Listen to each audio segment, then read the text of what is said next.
Así que si ya tienen allí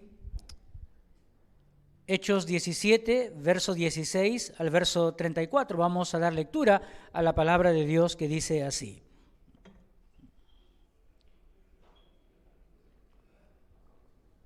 Hechos 17, verso 16 al 34. Como ustedes verán, es un pasaje bastante largo y lo que voy a hacer esta mañana es tratar de resumirlo lo más que se pueda, usando el tiempo que tenemos siempre para compartir. Resumir no significa pasar por alto las cosas, sino que enfatizar aquellas cosas que Dios ha puesto en nuestro corazón. Pero dice la palabra de Dios de esta manera. Dice, mientras Pablo los esperaba en Atenas, su espíritu se enardecía viendo la ciudad entregada a la idolatría. Así que discutía en las sinagogas con los judíos y piadosos, y en la plaza cada día con los que concurrían. Y algunos filósofos de los epicúreos y de los estoicos disputaban con él, y unos decían, ¿qué querrá decir este palabrero? Y otros parece que es un predicador de nuevos dioses, porque les predicaba el evangelio de Jesús y la resurrección. Y tomándole, le trajeron al Areópago, diciendo, ¿podremos saber qué es esta nueva enseñanza de que hablas? Pues traes a nuestros oídos cosas extrañas. Queremos pues saber qué quiere decir esto. Porque todos los atenienses y los extranjeros residentes allí en ninguna otra cosa se interesaban sino en decir o en oír algo nuevo. Entonces Pablo, puesto en pie en medio del Areópago, dijo, varones atenienses, en todo observo que sois muy religiosos, porque pasando y mirando vuestros santuarios, hallé también un altar en el cual estaba la inscripción al Dios no conocido, al que vosotros adoráis, pues sin conocerle, es a quien yo os anuncio. El Dios que hizo el mundo y todas las cosas que en él hay, siendo Señor del cielo y de la tierra, no habita en templos hechos por manos humanas, ni es honrado por manos de hombres como si necesitase de algo, pues Él es quien da a todos vida y aliento y todas las obras, y de una sangre ha hecho todo el linaje de los hombres para que habiten sobre toda la faz de la tierra. Y les ha prefijado el orden de los tiempos y de los límites de su habitación, para que busquen a Dios si en alguna manera palpando pueden hallarle, aunque ciertamente no está lejos de cada uno de nosotros. Porque en Él vivimos y nos movemos y somos, como alguno de vuestros propios poetas también ha dicho, porque linaje suyo somos.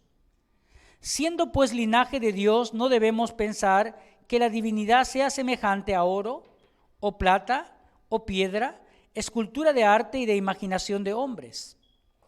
Pero Dios, habiendo pasado por alto los tiempos de esta ignorancia, ahora manda a todos los hombres en todo lugar que se arrepientan, por cuanto ha establecido un día en el cual juzgará al mundo con justicia, por aquel varón a quien designó, dando fe a todos con haberle levantado de los muertos.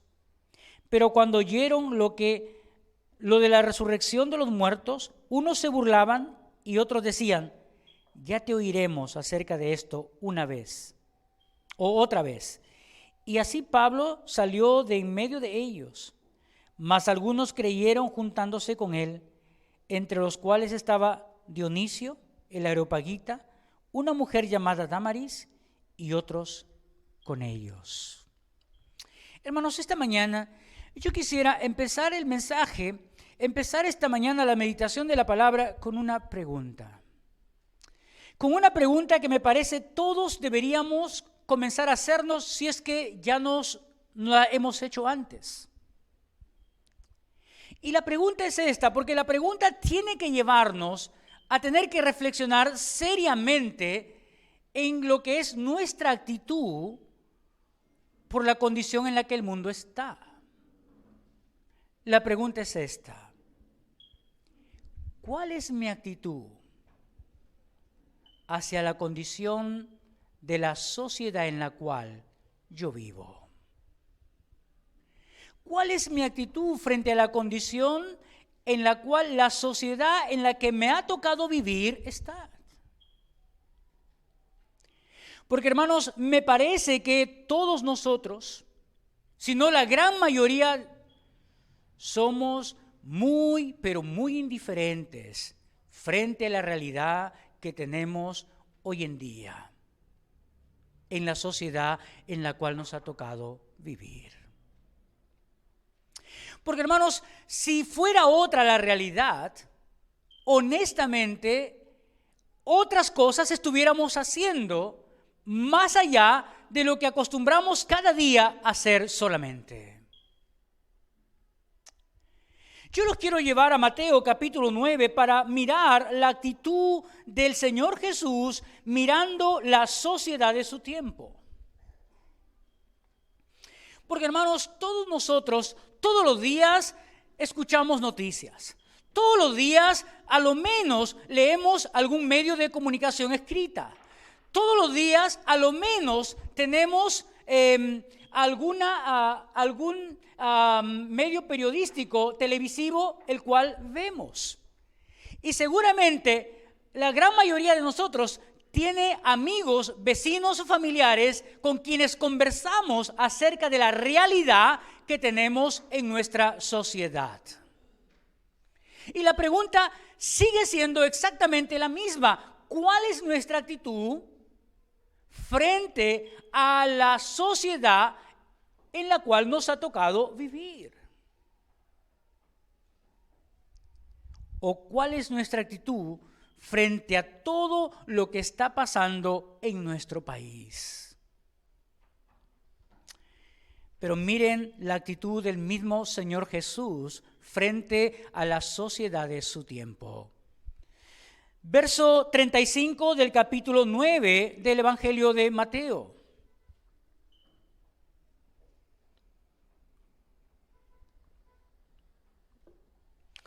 Verso 35 del capítulo 9.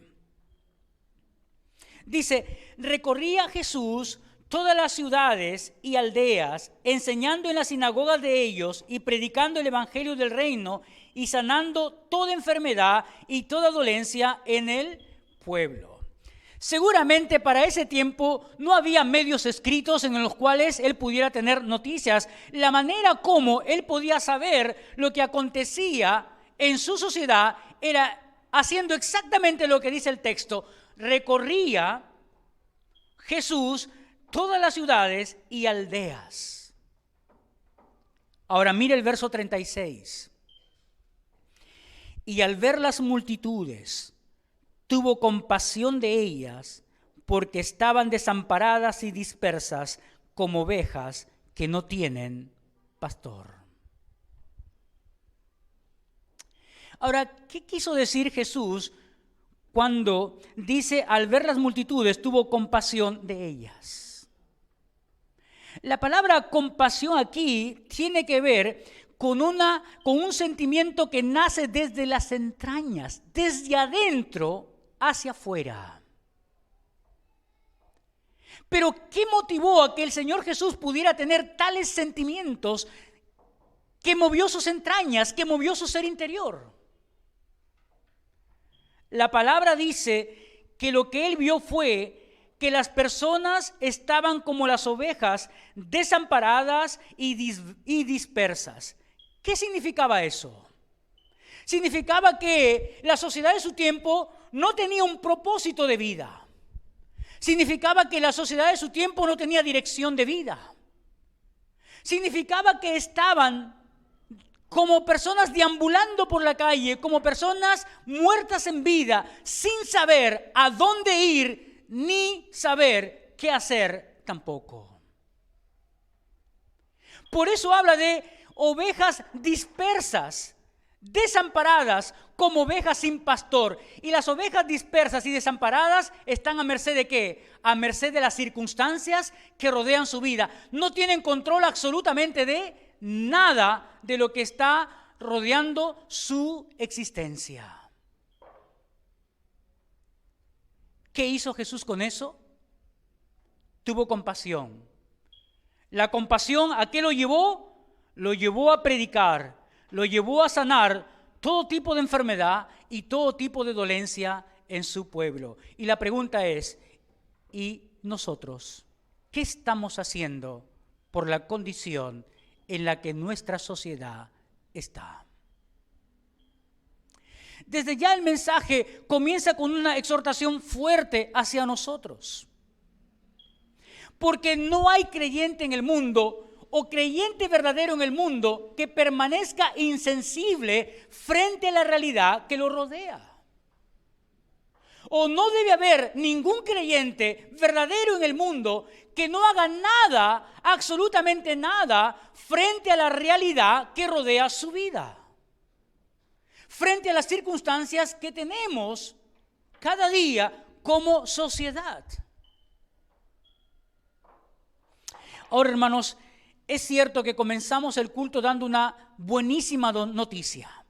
Una noticia extraordinaria, que nos deja ver el poder, que nos deja ver la grandeza de Dios, que nos deja ver la gloria de Dios. Esa noticia fue la liberación de nuestra hermana que fue secuestrada hace 15 días atrás, que la liberaron hoy día aproximadamente entre las 3 de la mañana y las 4:30 de la mañana. Que hizo salir a toda la iglesia Alianza Cristiana y Misionera, combinadas con otras denominaciones, a la plaza de armas y tener un tiempo para orar por nuestra hermana, orar por la sociedad, predicar la palabra y pedir que Dios tenga misericordia de lo que nos acontece como sociedad. Y no debe haber creyente que sea insensible frente a las circunstancias que vemos todos los días que pasa en el mundo que nos rodea. Y lo que yo veo aquí, en este texto que acabamos de leer, es un creyente verdadero que no se queda sin hacer nada frente a lo que él ve en la sociedad en la cual él llegó. Ahora, para tomar contexto de la primera parte de los versos 16 al verso 21 de Hechos 17, quiero que podamos recordar un poquito lo que se predicó la semana pasada. El pastor Alex hablaba de que todos los creyentes debemos ser como los creyentes en Berea, o debemos tener la actitud que tuvieron los creyentes en Berea, aquellos que recibieron la palabra de Dios. ¿Qué actitud tuvieron? Tuvieron a lo menos 3 actitudes. En primer lugar, dice que estas personas tuvieron solicitud para escuchar el mensaje que el apóstol Pablo, Silas y Timoteo estaban predicando. ¿Qué significa eso? Tener una disposición de mente y de corazón para escuchar el mensaje. Los bereanos tuvieron esa actitud. Esa actitud se espera de todo tipo de personas, de toda persona que tenga esa solicitud, esa prestancia de escuchar la palabra de Dios. Pero había una segunda característica, una segunda actitud en estas personas. En segundo lugar, de estudiar la Biblia, porque habla de escudriñarla cada día. La idea es ahí de investigar en la Biblia. La idea es de reflexionarla. Y una tercera actitud.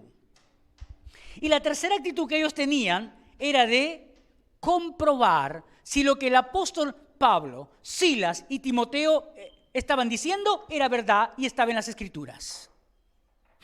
Dice, esa actitud debe ser la actitud de todo creyente verdadero.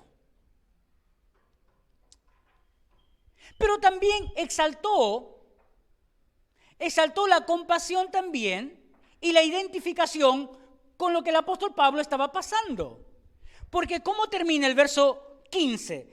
¿Qué dice el verso 15 del capítulo 17? Dice, y los que se habían encargado de conducir a Pablo, lo llevaron a Atenas y habiendo recibido orden para Silas y Timoteo de que viniesen a él lo más pronto posible o lo más pronto que pudiesen, salieron. Dejó ver el cariño, la dedicación con que estas personas, después de haber escuchado el mensaje de Pablo, Silas y Timoteo, actuaron. ¿Qué hicieron? Acompañaron a Pablo, lo sacaron de la ciudad, navegaron con ellos hasta Atenas, lo dejaron seguro, recibieron la orden del apóstol Pablo de decirle a Timoteo y Silas que cuando se desocupen, vuelvan rápidamente o partan rápidamente para Atenas para que pudieran encontrarse ahí. En ese contexto viene el verso 16. Y hermanos, miren el verso 16.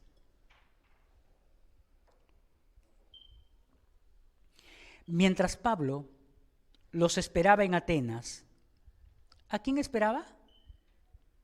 ¿A quién estaba esperando Pablo? Estaba esperando a Timoteo y a Silas. ¿Por qué se habrán quedado Silas y Timoteo en Berea? Seguramente, hermanos, no para vacacionar. Seguramente que se quedaron para confirmar lo dicho por el apóstol Pablo mientras estaba enseñándoles la palabra de Dios. Seguro que se quedó para responder ciertas preguntas que de repente los bereanos podían tener. Se quedaron para seguir afirmando la palabra de Dios en sus corazones. Entonces comienza el verso 16, dice: mientras Pablo los esperaba en Atenas, su espíritu se enardecía viendo la ciudad entregada a la idolatría.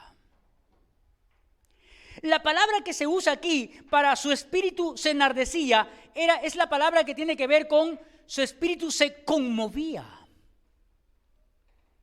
Es algo que pasó producto de lo que él estaba observando. Fue una reacción a lo que vio. Y hermanos, ¿qué vemos nosotros todos los días? ¿Qué leemos todos los días nosotros? Cuando caminas por las calles, ¿qué ves?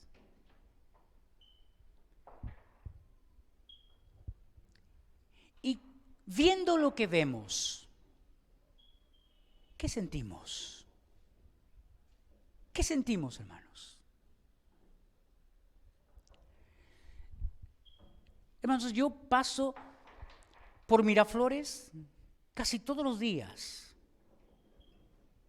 porque por ahí están mis padres. Y tengo que ir a visitarlos porque son personas adultos mayores. Y casi todos los días paso por ahí. Y a las 12:30, 1 de la tarde que paso por ahí, siempre veo jovencitas en las esquinas esperando por algún cliente transeúnte.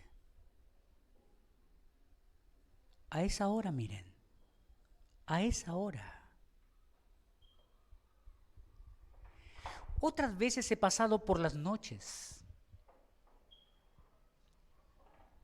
a punto de 10:30 de la noche. Y tú puedes ver toda esa zona de Miraflores. A ambos lados, después del cementerio, a ambos lados, un montón de clubes nocturnos. ¿Y quiénes crees que están ahí?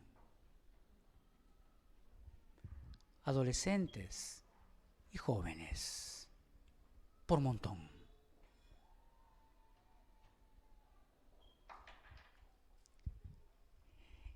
Hermanos, en los parques, uno pasa por los parques y me ha pasado varias veces, aún por los parques de las urbanizaciones, las mejores urbanizaciones, las que tú puedas pensar. Y tú puedes pasar y de pronto viene un olor a tu fosa nasal y tú sabes, están fumando marihuana, están fumando droga. ¿Y qué siente tu corazón?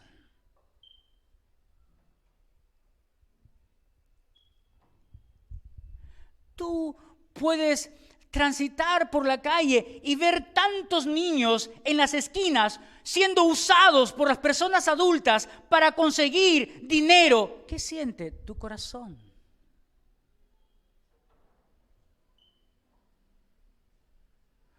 Tú puedes abrir un diario y poder ver personas asesinadas, muertas por sicariato. ¿Y qué siente tu corazón?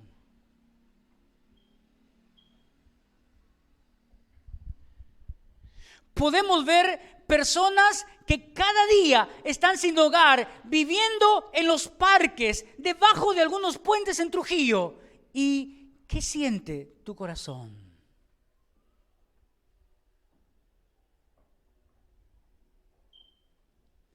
Lo que quiero exaltar en primer lugar es mirar la actitud que el apóstol Pablo tenía al ver la situación en la que se encontraba, la sociedad en la cual él llegó. Y cuando vio la sociedad a la cual él llegó y pudo ver lo que había en esa sociedad, su espíritu se estremeció, su alma se acongojó, entró en una ira por lo que vio.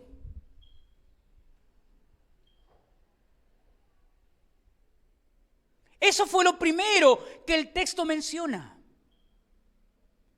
Su espíritu se enardeció viendo la ciudad entregada a la idolatría. ¿Qué es la idolatría?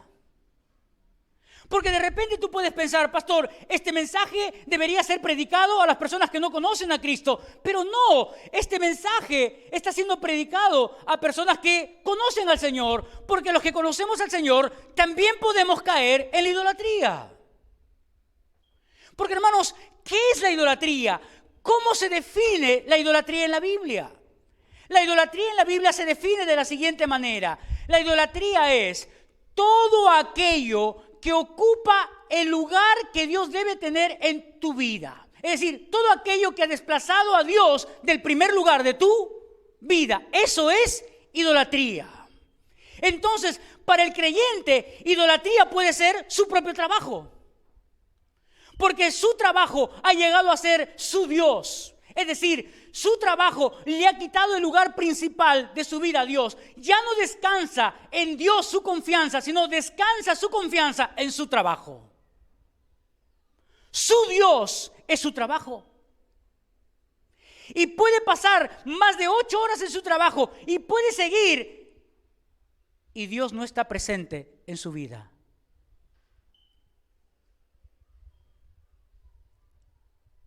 Otro ídolo puede ser nuestra propia familia. Sí, nuestra propia familia puede ser también otro ídolo que acaba de ocupar el lugar de Dios en nuestras vidas. ¿Es que Dios no quiere que trabajemos? ¿Es que Dios no quiere que nos ocupemos de la familia? Sí, Dios quiere que todo eso sea para la alabanza de su gloria, pero no quiere que ocupe el primer lugar de tu vida, que es muy distinto.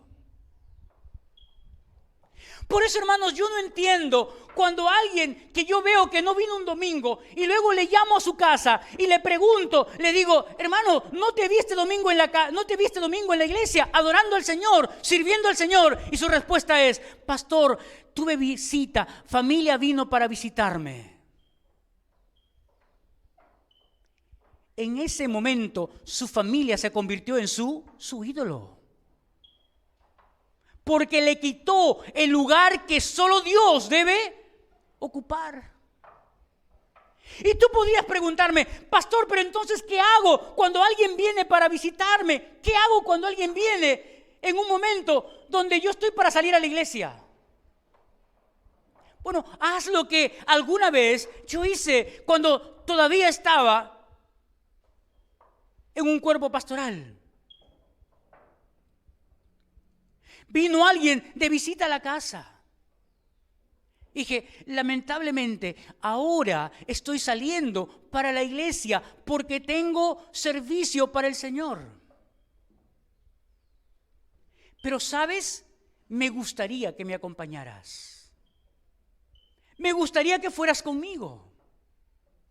Y puedas tener un momento que no tenemos generalmente las personas porque estamos en tremenda actividad. No tenemos un momento para acercarnos a Dios. Así que me gustaría que este momento tú me acompañaras a la iglesia donde voy para servir al Señor y pudieras estar conmigo y escuchar un mensaje de la palabra de Dios.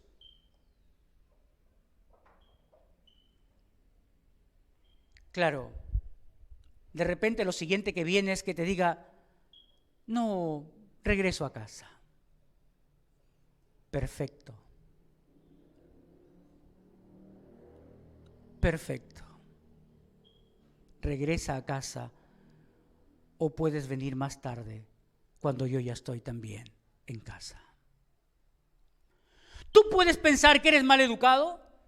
¿Tú puedes pensar que le estás haciendo un desaire a la familia? No, lo que estás haciendo es honrar a Dios con tu vida. Estás diciéndole, el primer lugar de mi vida lo tiene Dios. Luego viene todo lo demás. Pero primero está Dios. Nosotros también podemos ser idólatras. El ministerio puede ser idolatría también.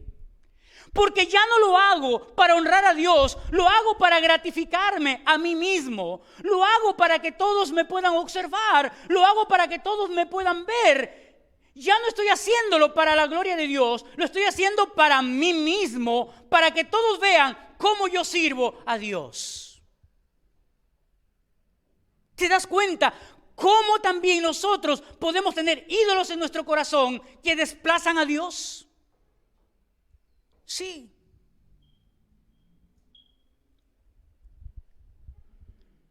Así que este mensaje también es para nosotros. Y entonces, ¿pero qué siente nuestro corazón cuando mira la realidad que nos rodea? Cuando podemos ver todo lo que existe alrededor de nuestras vidas, cuando podemos ver lo que pasa en la sociedad que nos rodea. ¿Qué siente nuestro corazón? ¿Se agita nuestra alma? ¿Tiene la misma actitud del Señor Jesús? ¿O tenemos la misma actitud del apóstol Pablo?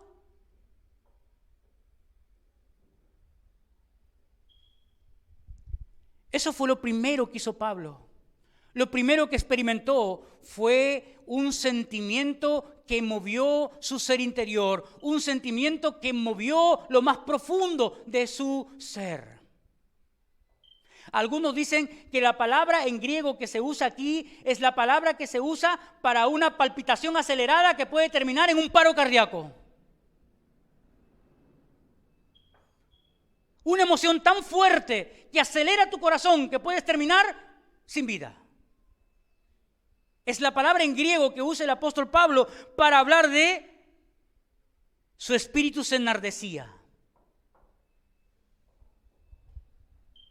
Porque, hermanos, cuando uno ve al mundo agonizando y uno no siente compasión, debe estar muerto en vida. Porque no estamos percibiendo lo mismo que Jesús percibió. Porque no estamos percibiendo lo mismo que el apóstol Pablo percibió.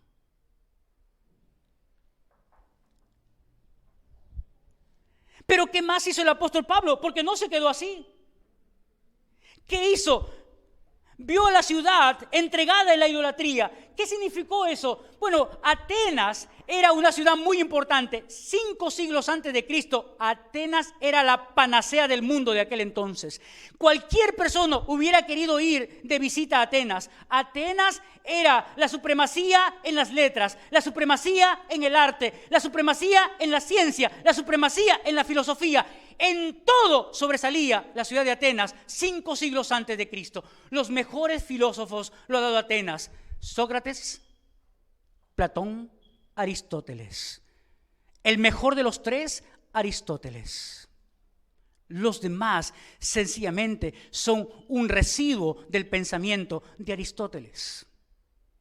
La primera democracia, o la palabra democracia, la tenemos con significado desde Atenas.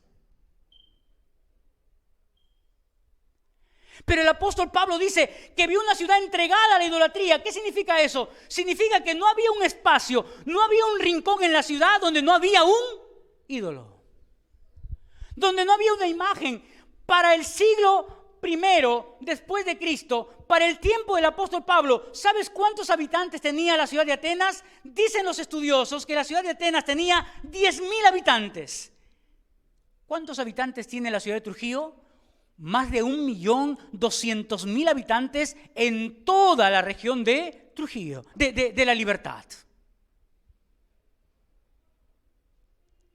Y hermanos, 10.000 habitantes, y sabes, los historiadores dicen que había 30.000 ídolos en la ciudad.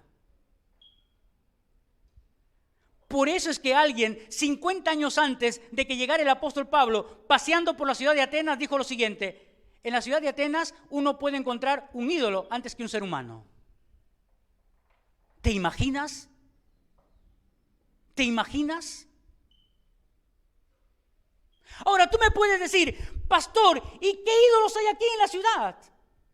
Bueno, hermanos, ¿cuántas instituciones civiles tenemos en la ciudad? Que son el Club de Cajabambinos, el Club de Otuscanos, el Club de Guamachuquinos, el Club de y todos esos clubes, ¿qué promueven? Entre comillas, su cultura, la cultura de cada pueblo. Y en cada pueblo, ¿qué hay, hermanos? Y imágenes. ¿No nos damos cuenta que es una ciudad llena de idolatría? ¿No nos damos cuenta que también estamos llenos de imágenes? Pero tú puedes decir, un momentito, pastor, pero yo ya soy sofisticado. Yo soy intelectual. Esas cosas a mí no son conmigo, pastor. No, yo no tengo esas cosas. No, tú y yo podemos tener otros ídolos mucho más peligrosos todavía. Esos ídolos que no son de imágenes, que son invisibles. Y tú puedes decir, ¿cuál ídolo, pastor? El ídolo sexo, que puede ocupar el primer lugar en tu vida. Que te puedes deleitar viendo imágenes pornográficas antes de que deleitarte en la mujer que Dios te ha dado. Que puedes deleitarte tus ojos paseando por las féminas que ves en las calles. Que dice que tu ídolo es la sensualidad y la sexualidad. Que no levantas un altar afuera de ti, porque el altar está en tu propia vida. Vives y mueres por eso. Pagas todo lo que sea posible por tener eso. No eres tan sofisticado. No eres tan diferente a los demás. ¿Qué otro ídolo, pastor? ¿Qué otro ídolo? El ídolo que Jesús habló. No se puede servir a dos señores, porque podrás servir a uno, amar a uno y menospreciarás al otro. ¿De qué ídolo estaba hablando? De las riquezas. El ídolo de las riquezas. Donde la persona, desde que abre sus ojos, está pensando sencillamente en cómo conseguir más y más y más y más cada día. Que puede olvidarse de los demás tan solamente por conseguir más y más y más y más dinero. Como diría Salomón en Eclesiastés, el pobre duerme en paz, el rico no puede dormir. ¿Por qué? Porque está pensando en cómo tener más y en cómo cuidar lo que tiene. Tu Dios es el dinero. ¿Por qué? Porque no lo puedes compartir con nadie. Porque si ves a alguien en necesidad, te aferras a él y no lo sueltas. Y si lo haces, te sientes triste. Y te das cuenta, ese es tu Dios. Ese es tu ídolo. ¿Te das cuenta cómo no eres tan diferente a los que tienen imágenes? Ya tenemos dos.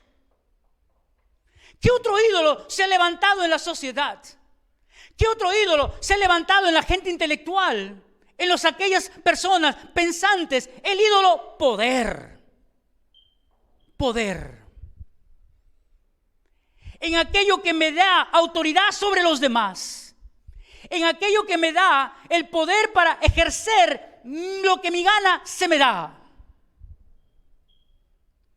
El hecho de no rendir cuentas absolutamente a nadie. ¿Te das cuenta? Sí tenemos ídolos, que son muchos más peligrosos que las estatuas o las imágenes que se pueden hacer con nuestras manos. El apóstol Pablo vio a la ciudad así, como tú puedes ver a la ciudad de Trujillo así la puedes ver. Hermanos, ídolos hay muchísimos en la ciudad de Trujillo, lugares, centros de idolatría hay muchísimos. ¿Cuántas casas de juegos de tragamonedas hay en Trujillo? ¿Cuántas? ¿Pocas o muchas? Muchas. ¿Y cuántas personas hay en cada uno de esos lugares? Muchos. ¿Centro de idolatría? Sí, ahí está su vida. Ahí está su vida. Mira los centros de adoración en que se convierten los estadios de fútbol.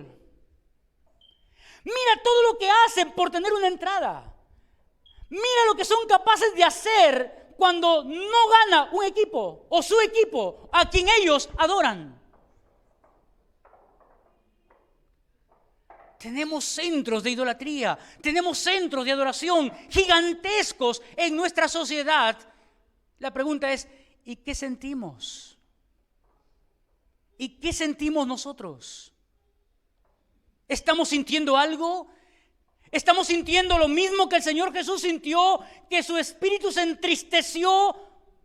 ¿Se conmovió? ¿Estamos sintiendo lo que el apóstol Pablo sintió en ese momento? Que se estremeció su espíritu, se compungió su alma, se enardeció al ver la sociedad entregada a la idolatría. ¿Qué sentimos nosotros? De repente la respuesta es, pastor, yo siento todo eso que Jesús sintió y que el apóstol Pablo sintió. Sí, yo siento eso, pastor. A ver, déjame examinar si es verdad o no. Y la manera de examinar es que, ¿qué haces después de sentir lo que sientes? Ahora miremos lo que Pablo hizo para saber de que no se quedó solamente en un sentir. Porque mira el verso 17, estamos en el verso 17 todavía y mira cuánto tiempo ha pasado, creo que ya fui. Pero hermanos, me interesa, hasta el verso 21 me interesa toda esa parte, porque esa parte nos tiene que llevar a ser sensibles frente a lo que pasa en nuestras propias narices. Tiene que llevarnos a ser sensibles frente a lo que pasa en la sociedad. Tiene que llevarnos a ser sensibles como Jesús, como Pablo, como todos los creyentes verdaderos que tenemos en la Biblia.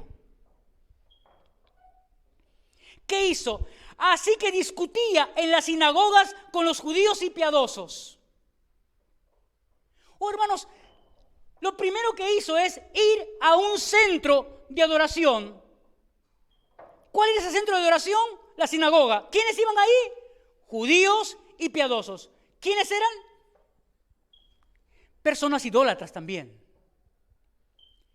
Porque ¿qué hacían? Rituales. Porque a esas personas el mismo Señor Jesús en los evangelios los había tildado ¿de qué? De hipócritas.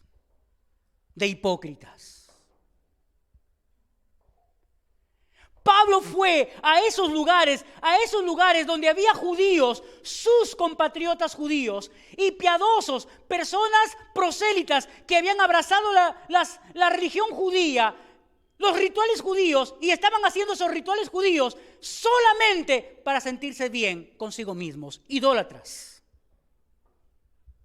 Y ahí comenzó a predicar. Si eran judíos y piadosos, ¿qué tenía que predicar el apóstol Pablo ahí? No lo dice, pero estoy seguro que predicó lo mismo que predicó en Tesalónica. En Tesalónica, ¿qué predicó? Predicó sobre la vida de Jesús, sobre la muerte de Jesús, sobre la resurrección de Jesús, y predicó sobre que Jesús era el Mesías. Eso tuvo que haber predicado también en la sinagoga en Atenas. Pero hermanos, ¿solamente en la sinagoga estaba el problema? No. ¿Cuál era el otro grupo de personas a las cuales alcanzó? Dice, fue a las sinagogas con los judíos piadosos y en la plaza cada día con los que concurrían. Es decir, en la plaza, ¿sabes? El término que se usa ahí es agorá en el griego. ¿Sabes qué quiere decir ese término? Ese término quiere decir lugar de comercio. Es como si te fueras al mall, al que tenemos aquí nada más, te vas al patio de comidas, te pides tu almuerzo, en Norquis, en lo que sea, y de pronto escuchas ahí a alguien que se para al centro y comienza a predicar. Ese era el apóstol Pablo. Aprovechó el momento donde muchísimas personas estaban allí para predicar la palabra.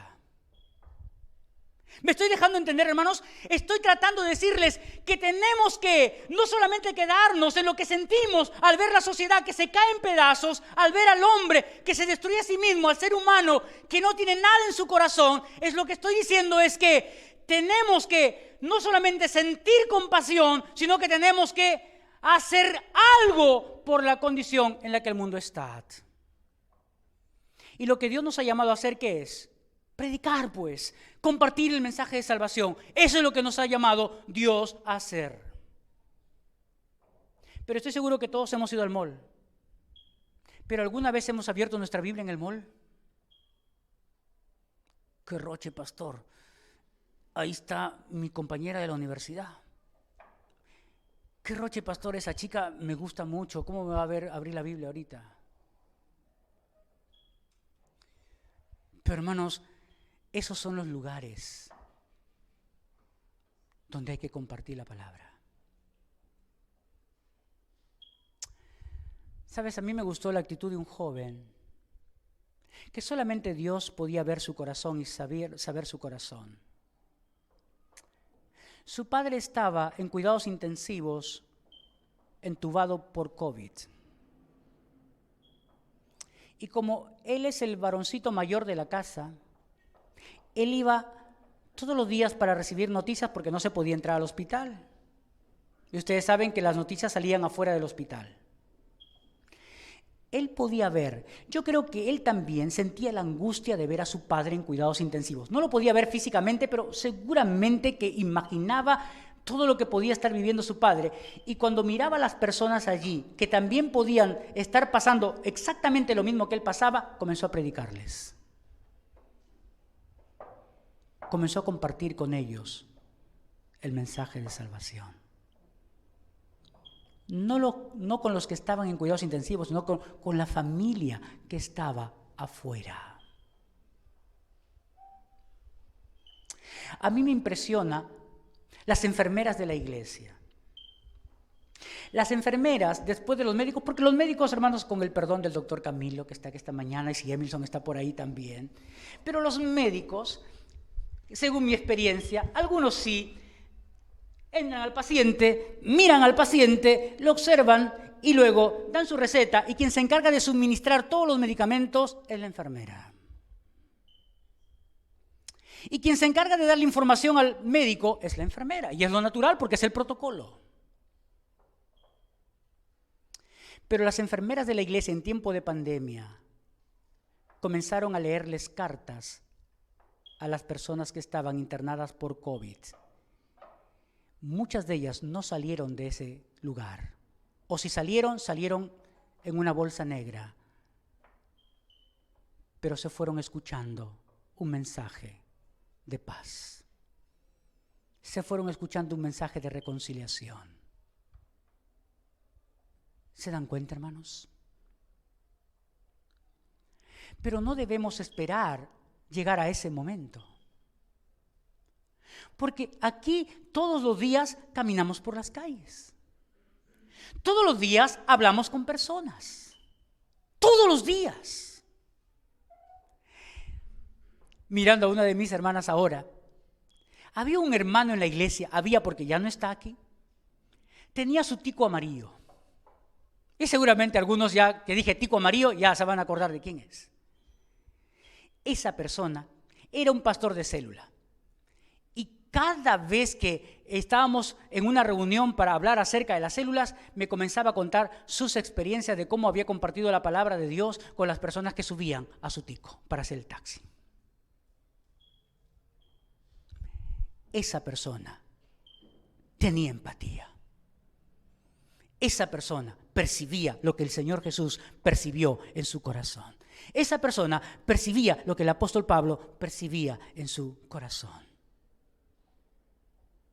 Comenzó a predicar. Comenzar a predicar. Así que aquí tenemos otro grupo de personas en las plazas. ¿Quiénes están en los mercados? ¿Quiénes están en los centros comerciales? Hay universitarios ahí, hay personas de todo tipo, de todo nivel, de toda clase social, están allí. Pero todos tenemos exactamente la misma necesidad. La necesidad de Dios en nuestras vidas. Así que discutí en las plazas con la gente que concurría. Pero mira el verso 18. Y algunos filósofos también estaban en las plazas, algunos filósofos epicúreos y también estoicos, que disputaban con él y unos decían, ¿qué querrá decir este palabrero? Mira, la palabra palabrero aquí es una palabra que se usaba en ese entonces en el contexto de ¿qué? De aves recogiendo alimento. Y tú sabes que un ave recoge un alimento por acá, recoge un alimento por allá, picotea por acá, picotea por allá. ¿Qué estaban diciéndole al apóstol Pablo? Este hombre es como aquellas aves, ha escuchado un pensamiento por acá, ha escuchado otra idea por acá, ha escuchado otra cosa por acá, pero él no entiende nada de lo que está hablando. Y está juntando, sencillamente está haciendo un revuelto de todo y eso está compartiendo, como si fuera un grande.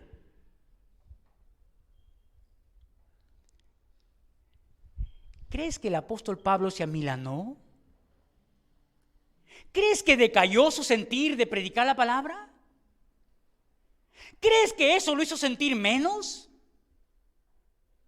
No. Eso no lo amilanó.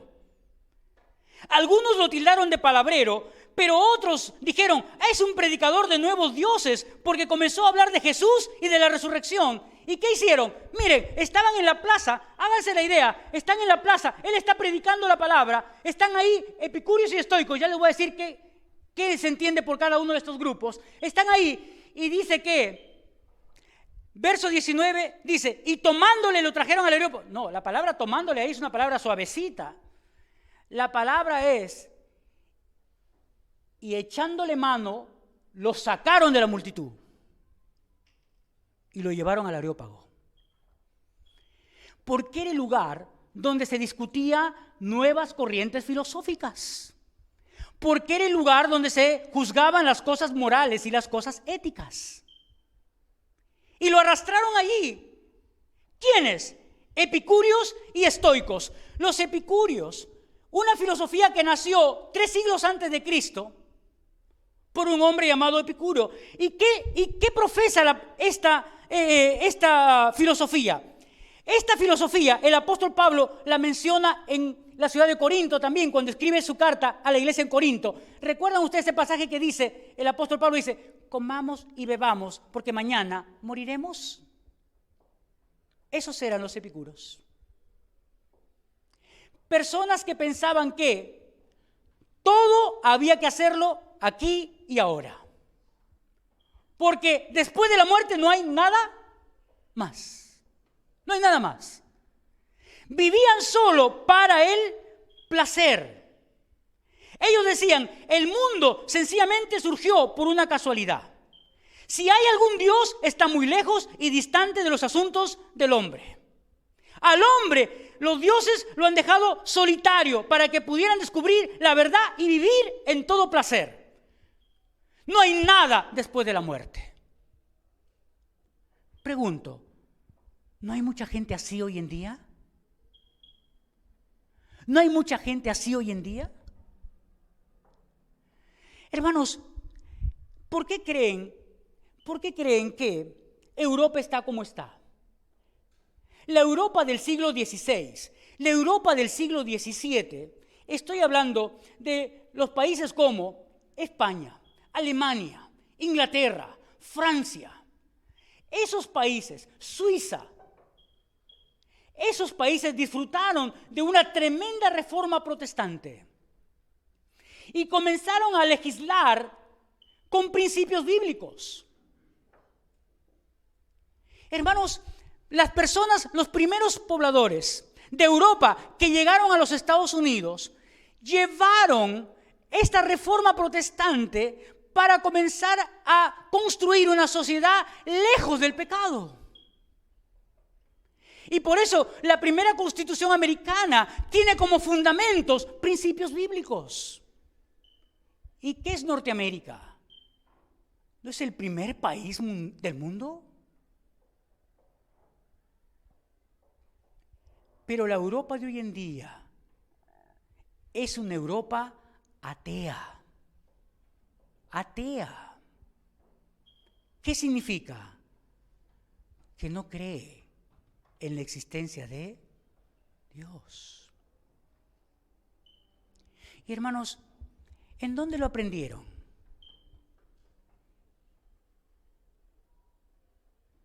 En donde deberían rendirle homenaje a Dios. En las universidades. Ahí lo aprendieron. Pero las universidades europeas empezaron siendo ¿qué? ¿Ateas? No. Empezaron siendo centros de teología. Y miren cómo están terminando. Los epicuros eran personas muy sensuales, hedonistas, vivían solo para el placer. ¿Y qué de los estoicos? Los estoicos eran personas panteístas, es decir, todo es Dios. Dios está en todo, en esta columna, en este mueble, en estas hojas, en este micrófono, en estas sillas. Ahí está Dios. Todo es Dios. Pero también los estoicos también eran fatalistas. ¿Qué quería decir con eso? El mundo está como está, nada lo cambia. Qué pena. No hay nada que podamos hacer. Esa es nuestra realidad. Qué pena.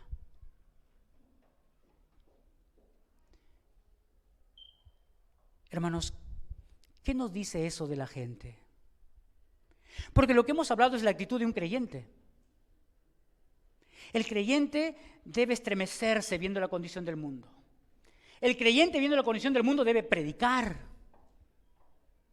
El creyente no debe acobardarse porque dice la palabra que Dios nos ha dado espíritu de cobardía o de dominio propio y de poder. De poder. Pablo no se acobardó. Lo llevaron al Areópago y en el Areópago se paró y comenzó a predicar. ¿Pero por qué lo hizo? Yo creo que lo hizo por 3 razones.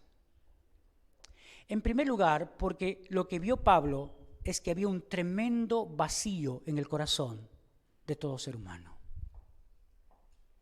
Porque, hermanos, ¿qué es lo que crees que la gente quiere en su vida cuando mira el poder, cuando mira el sexo, cuando mira lo material? ¿Qué crees que está queriendo hacer? Está queriendo encontrarle una razón a su existencia. ¿Y eso de qué habla? De que tiene un vacío. Hermanos, mira lo contradictorio. ¿Las imágenes se hacen solas? ¿Quiénes tienen que hacer las imágenes? Nosotros. Para el tiempo de Pablo se construían de acera, se construían de metales, se construían de madera.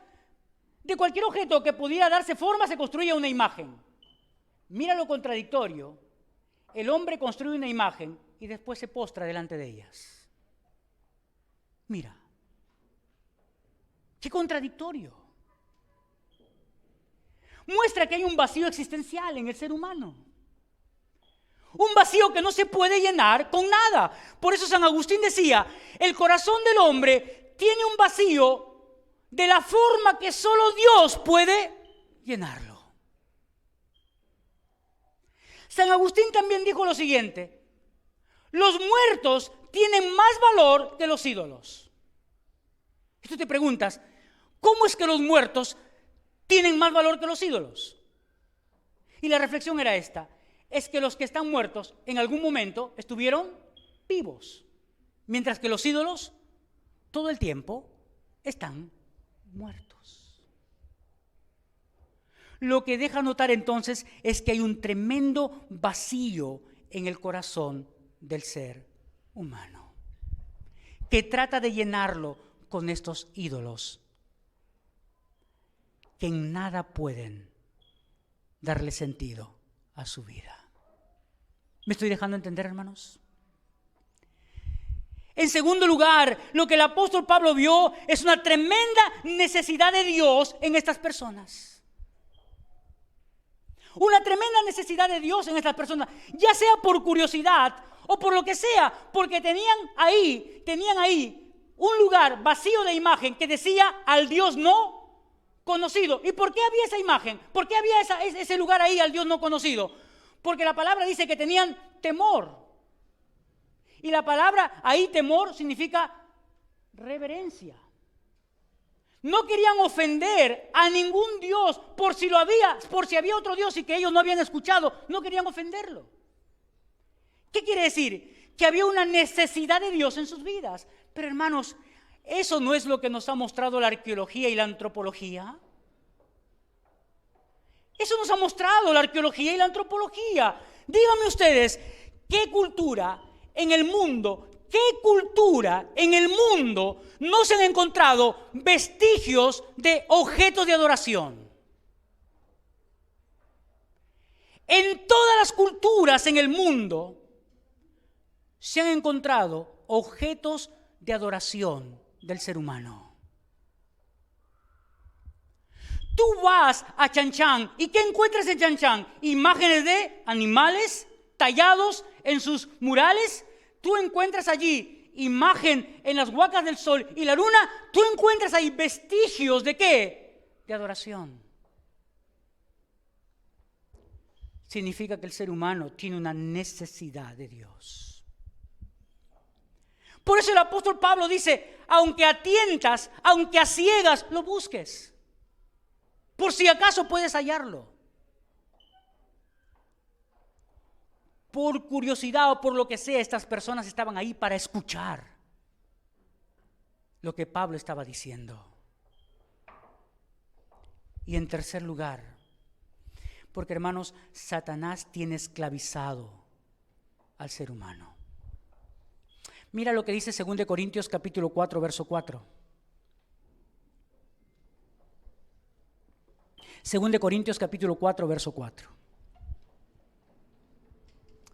Dice, en los cuales el Dios de este siglo cegó el entendimiento de los incrédulos, para que no les resplandezca la luz del evangelio de la gloria de Cristo, el cual es la imagen de Dios. La Biblia dice, ¿quién es el príncipe de este mundo? ¿Quién ha enceguecido a la humanidad? Satanás. Hermanos, todo eso vio el apóstol Pablo en Atenas. Todo eso vemos nosotros todos los días en nuestra sociedad. La pregunta es, ¿qué hacemos? ¿Qué hacemos? ¿Qué estamos haciendo? Del verso 22 al verso 30 es el mensaje que Pablo predicó. Y el mensaje que Pablo predica es la respuesta a la necesidad de todo ser humano. Empieza con la revelación general y termina con la revelación especial, con la persona de Cristo. Empieza el apóstol Pablo diciéndole al ser humano, diciéndole a estos estoicos, a estos epicuros, diciéndole, Dios es creador, Dios es sustentador, Dios es el en el cual vivimos, nos movemos y existimos. Dios es el que tiene todas las cosas en sus manos. Dios tiene vida propia. Dios sostiene toda la creación. Dios es salvador y demanda del ser humano arrepentimiento. Eso es el mensaje que Pablo predicó. Y para hablar de arrepentimiento, ¿sobre qué base viene el arrepentimiento? ¿Sobre qué base podemos arrepentirnos nosotros? Sobre la base de la muerte y la resurrección de Cristo. Por eso le dice dos cosas a estas personas: arrepiéntanse, porque Dios es un juez que juzga con toda justicia. Y es el mensaje que tenemos que predicar. Y es el mensaje que tenemos que dar. ¿Cuál es el impacto de este mensaje? El impacto, hermanos, está en las manos de Dios, no está en mis manos. Por eso es que tenemos que seguir predicando, porque no debe importarte a ti el resultado. Porque el resultado es asunto ¿de quién? Es asunto de Dios. Porque cuando Pablo termina de predicar, mira la reacción de estas personas. Mira la reacción de estas personas, verso 32. Pero cuando oyeron lo de la resurrección de los muertos, unos se burlaban y otros decían: ya te oiremos acerca de esto otra vez. Estas personas se burlaron de él. ¿Quiénes? Yo creo que fueron los epicuros. ¿Por qué? Porque hablaba de la resurrección y los epicuros decían que el cuerpo es malo, la materia es mala, el espíritu es bueno. Por lo tanto, lo que querían era liberarse de este cuerpo. ¿Qué ganamos que resucite otra vez el cuerpo? Se rieron y se burlaron de Pablo. Pero mira la reacción de otros. Otros decían: ya te oiremos en otra vez. Y así Pablo salió de en medio de ellos, mas algunos creyeron, juntándose con él, entre los cuales estaban Dionisio el Areopagita, una mujer llamada Dámaris, y otros con ellos. Hermanos, ¿cuántos se convirtieron? ¿Cuántos? ¿Cuántos se convirtieron según el texto? ¿Cuántos? ¿Cuántos? ¿Qué pasó? Según la palabra, ¿qué dice ahí? ¿Cuántos se convirtieron? ¿Dos? No dice dos. No se sabe. Porque da el nombre de dos personas, pero dice otros se juntaron con. No sabemos cuánto. Y hermanos, ¿por qué será? ¿Por qué será que nosotros siempre nos interesamos en el resultado? ¿Por qué será que siempre queremos contar las manos que se levantan?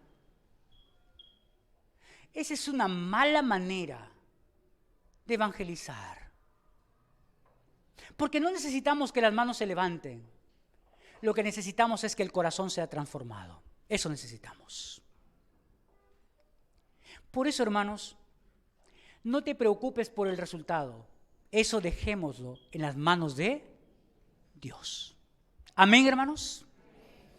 Pero no seamos insensibles con lo que pasa hoy en día en nuestra sociedad. Oremos. Padre, te damos muchas gracias por tu palabra. Señor, el tiempo es corto.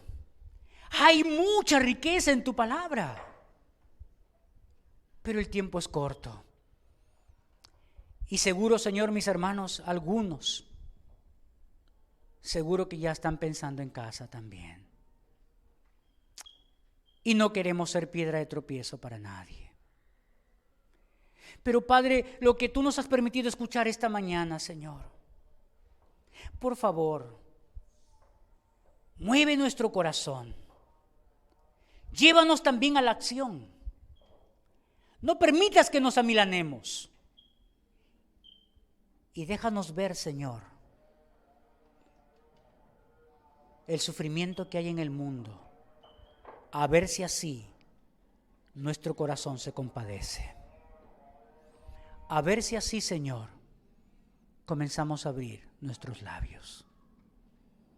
Padre, hay tanta necesidad en medio nuestro y hay tanta indiferencia de la iglesia, Dios. Perdónanos, por favor. Perdónanos, Señor. En el nombre de Jesús te pedimos, danos, Señor, carga por predicar tu palabra, por favor.